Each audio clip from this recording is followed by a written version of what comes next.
This might be the perfect video. It's a story about how bus drivers and people on buses in the San Francisco Bay Area are under relentless assault from black people. Now, it's the perfect video because the reporter is there looking at the camera and telling us about one assault after another. She's seen the videos. We see the videos, what we're going to see. And the bus company is sitting there going, no, assaults are down. I don't know what you're talking about. I don't know what they're talking about. The bus drivers are going, no, it's worse than ever. The reporter going, no, it's worse than ever. But what makes it perfect is the level of denial, not just from the bus company, but from the reporter as well. She's showing us one after another. She can't look into the camera and say, hey, what's up with this black violence on buses against bus drivers? She doesn't have the heart or the knowledge to say, listen, even more than cops, bus drivers are at the tip of the spear when it comes to being the objects of black harassment, vandalism, threats, and violence. I mean, this is not how I saw them behave in Wakanda. They had the maglev trains going by, woom, woom, woom, woom. Well, spoiler alert. Well, at the end, the prince and the guy from America, they did have a fight on the mass transit system. So maybe that makes a difference. I don't know. But in Wakanda, it's not how they roll. Man, they don't roll like this. They are vital to the community and also scared for their lives. AC Transit bus drivers say assaults against them are on the rise, and it's all caught on video. Senior investigative reporter Vicki Wynn joins us now with this special report. Vicki.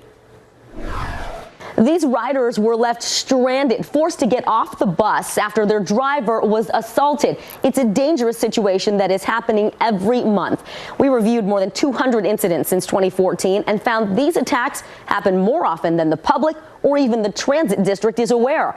We want to warn you, some of the video is very disturbing.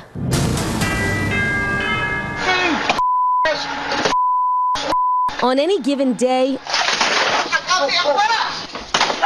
or night, please step away from me. This is what an AC Transit bus driver is up against. Passengers spitting, spraying, slapping, even physical attacks putting riders in danger. Oh, that's not right. Shouldn't touch you. The fears is always that you're not coming home. Busan Setawan is thankful he survived this September night in 2016. It was the end of the line, and he was trying to guide a passenger off the bus. Come on. You feel me? Even offering a free all-day pass. When Busan called dispatch for help, They're sending the police. Chaos. You've actually never seen this video before? No, this is the first time. We showed Busan the surveillance video from that night. The police coming. Busan tries to honk his horn for help, but the man grabs him in a chokehold and drags him off the bus. It gets worse. The man chases Busan down the block and continues the attack. Help! Some good Samaritans rushed to his side, finally ending the ordeal. Police arrived 8 minutes later. The attacker gone. It is scary to be out there without any protection, with any help. Busan is one of several injured drivers we reached out to who say their job leaves them vulnerable to violence. Do you feel safe in your jobs? No. How many of you fear that a driver will lose their life if this continues? I do, most definitely. These bus operators say their union first asked the district for more protection in 2014. That request included training to defuse violent passengers and a physical barrier for certain routes similar to the ones on Muni. AC Transit considered the request but declined to make the changes. We put our life on the line every day and we don't have anything to protect ourselves. Each year, the staff updates the AC Transit board on the number of crimes against drivers. The most recent security report shows a decline in assaults, but the investigative unit reviewed bus surveillance video from every reported incident in the past 3 years. We found they show a spike in attacks called in by drivers during that time. AC Transit has to realize the seriousness of the problems. Yvonne Williams is the president of the union representing more than 1,300 drivers.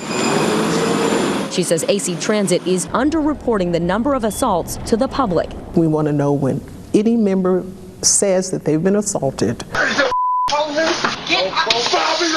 And it's very shocking. Salvador Llamas is the chief operating officer for AC Transit. So your security reports show the assaults are on a decline. Yes. When we reviewed the videos, we found the assaults are actually increasing. Were you aware of that?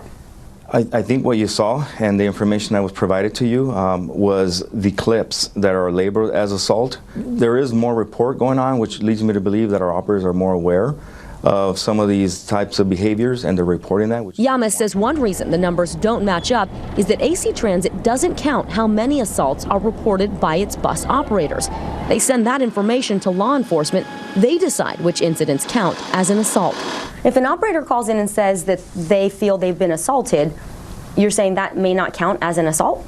That's where the law enforcement partners that we have work on that. They're the ones that are going to determine whether or not an assault occurred. What you gonna do? What you gonna do? Yo, mama, you talking to women foul. You need to talk to women foul. That's your bitch. What you gonna do? What we're going to do is we're going to respond to the operator, and we're going to say, hey, operator, we got your message. You're reporting that there's an assault. You feel you've been assaulted. We're going to provide to you some trauma response resources. Okay, I'm shaking right now. I'm not able to drive right now. This is not a joke. Yamas says the agency is now responding to driver concerns by testing out a protective shield on some of its buses. The drivers say they've been asking for this for years. Why did it take so long? That's a good question. The earlier models were just prototypes, and they were really not necessarily readily available on the market. We wanted to wait to see if it actually is making a difference. You always respect a person. Meanwhile, Busan says he forgives his attacker, but hopes the changes take effect before this happens to anyone else. AC Transit says the shields should be installed on the buses by this summer.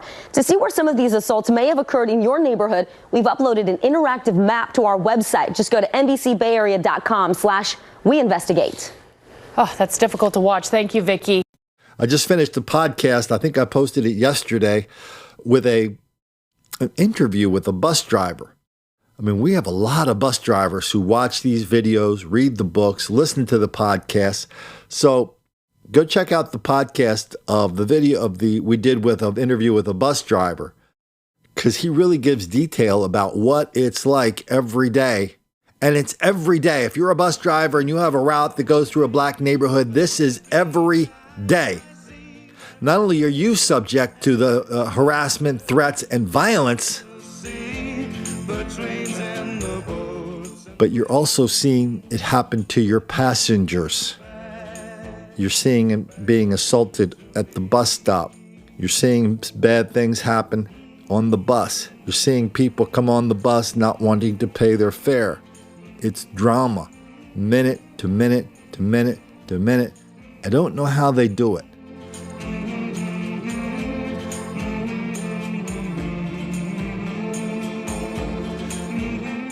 Because being a bus driver in this country, whether it's Chicago, San Francisco, or anywhere around the country, nobody really cares about your driving record.